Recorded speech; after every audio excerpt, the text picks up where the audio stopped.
রাধে রাধে। আজকে আমরা আলোচনা করব মোহিনী একাদশী সম্বন্ধে। বৈশাখ মাসের শুক্লপক্ষের যে একাদশী, সেই একাদশীর নাম হচ্ছে মোহিনী একাদশী। বৈশাখ মাসের পূর্ণিমাকে বলা হয় বুদ্ধ পূর্ণিমা। সেই বুদ্ধ পূর্ণিমার আগে এই একাদশী হয়। এই একাদশীটির নাম হচ্ছে মোহিনী একাদশী। আর বৈশাখ মাসের বুদ্ধ পূর্ণিমার আগের দিন যে চতুর্দশী, সেটি হচ্ছে নৃসিংহ চতুর্দশী। ওই দিন ভগবান নৃসিংহদেবের আবির্ভাব ঘটেছিল। তো ঠিক তার দুদিন আগে যে একাদশী হচ্ছে, সেটি হচ্ছে মোহিনী একাদশী। এই মোহিনী একাদশী সম্বন্ধে শাস্ত্রে বর্ণনা করা আছে যে এই মোহিনী একাদশীর অনেক গুণ। সহস্র গাভীদানের ফল লাভ করা যায়। তীর্থ যজ্ঞ যত কিছুই করা হোক না কেন, তার থেকে শ্রেষ্ঠ হচ্ছে এই মোহিনী একাদশী। একবার রাজা যুধিষ্ঠির ভগবান শ্রীকৃষ্ণকে এই মোহিনী একাদশী সম্বন্ধে জিজ্ঞাসা করেছিলেন। রাজা যুধিষ্ঠিরকে ভগবান শ্রীকৃষ্ণ বললেন যে কুর্ম পুরাণে বর্ণিত আছে, ভগবান শ্রী রামচন্দ্র যখন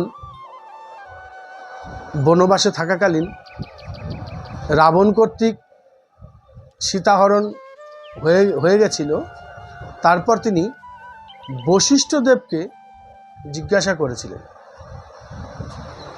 যে হে ঋষি, হে গুরুদেব, কি এমন পাপ রাশি আছে যার জন্য আমাকে এই জন্মের পর থেকে অনেক কষ্ট সহ্য করতে হয়েছে?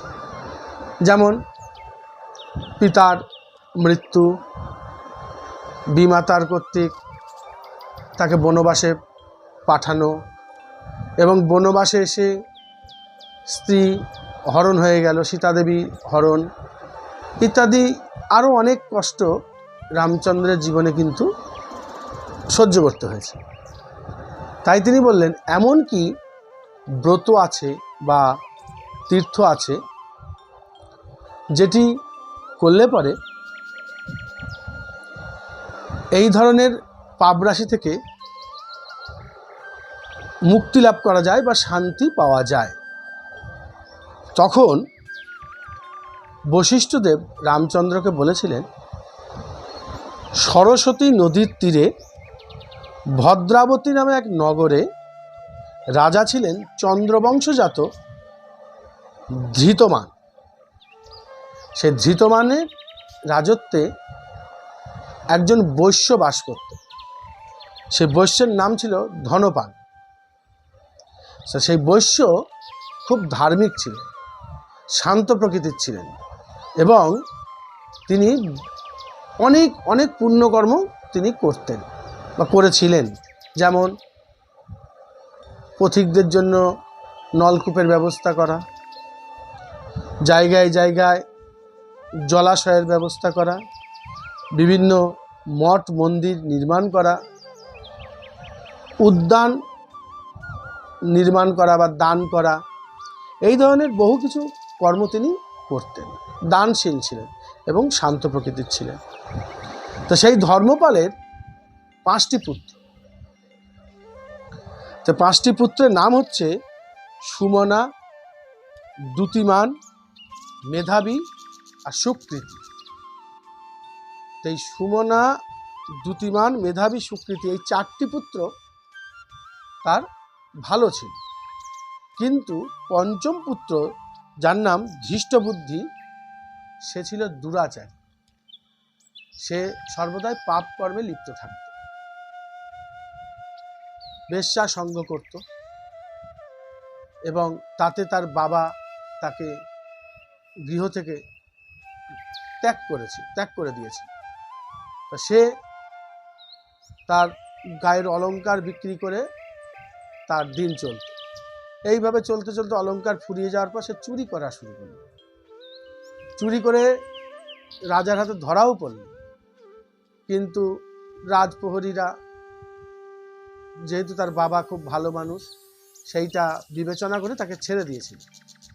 তারপরেও সেই রকম অপকর্ম করত এবং বনে চলে গিয়ে সেখানে পশু হত্যা করত, পশুর মাংস বিক্রি করত, দস্যু বৃত্তি করত। এইভাবে তার দিন যাচ্ছে।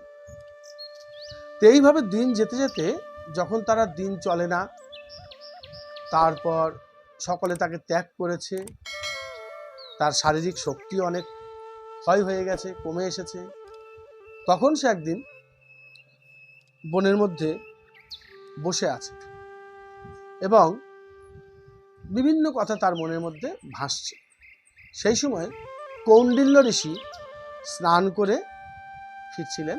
তা কৌণ্ডিল্য ঋষির বস্ত্র থেকে সিক্ত যে জল, সেই জল ওই ধৃষ্টবুদ্ধির গায়ে পড়েছিল এবং যেহেতু ঋষির গা থেকে ওই জল পড়েছিল, সেহেতু ঋষি এই ধৃষ্টবুদ্ধির বুদ্ধিটা অনেক ভালো হয়ে গেছিল। তার হঠাৎ মনের মধ্যে অনেক পরিবর্তন এসেছিল এবং সে তখন ওই কৌণ্ডিল্য ঋষিকে তার জীবনের সমস্ত ঘটনা বললেন এবং এই ধরনের পাপ রাশি থেকে কি করে উদ্ধার হওয়া যায় সেই কথা তিনি তখন ঋষিকে বললেন। ঋষি তখন বললেন যে বৈশাখ মাসের শুক্লপক্ষের যে একাদশী, মোহিনী একাদশী, এই একাদশী অনেক ক্ষমতা আছে। এই একাদশী পর্বত প্রমাণ পাপ রাশি দূর করতে পারে। তুমি যদি সেই একাদশী নিষ্ঠা ভরে পালন করতে পারো, তাহলে তোমার সমস্ত পাপ রাশি দূরে যাবে। তখন ওই ধৃষ্টবুদ্ধি সে খুব নিষ্ঠা সহকারে এই মোহিনী একাদশী পালন করেছিল এবং সেই একাদশী পালন করার পরে তার সেই পর্বত প্রমাণ পাপ রাশি দূরীভূত হয়ে গেছে।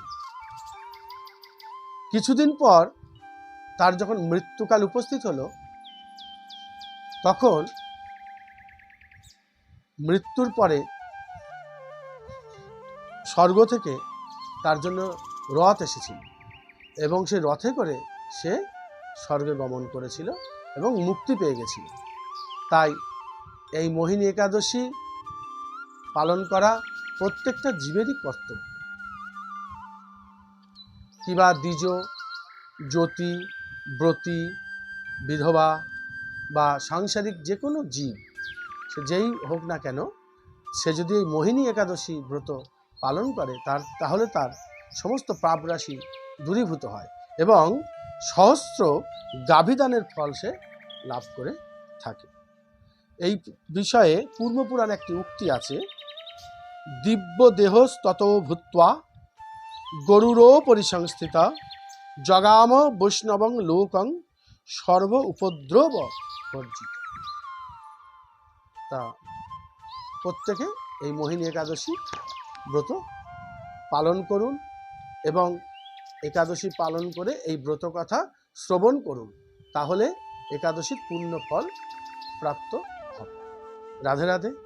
এখানেই আজকে বিশ্রাম রাখছি, কারণ আজকে আমাদের আলোচ্য বিষয় ছিল মোহিনী একাদশী। এর পরবর্তী কোনো সাক্ষাতে আমি আবার অন্য বিষয় নিয়ে আলোচনা করব।